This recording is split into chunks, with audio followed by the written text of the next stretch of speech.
Selamat siang, Aceh Today. Saat ini melaporkan sekira pukul 11 siang hari Selasa tanggal 14 Desember 2021 telah terjadi kecelakaan satu buah truk bermuatan barang dari arah Kota Medan tepat di Tekongan Tajam turunan Pasar Selimum, Kabupaten Aceh Besar.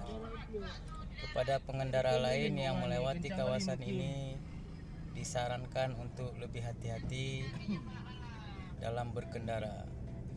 Demikianlah Aceh Today melaporkan kejadian ini. Selamat siang. Nama lama apa ya, berapa malam? Kami di hotel dulu, besok baru ke Lokom.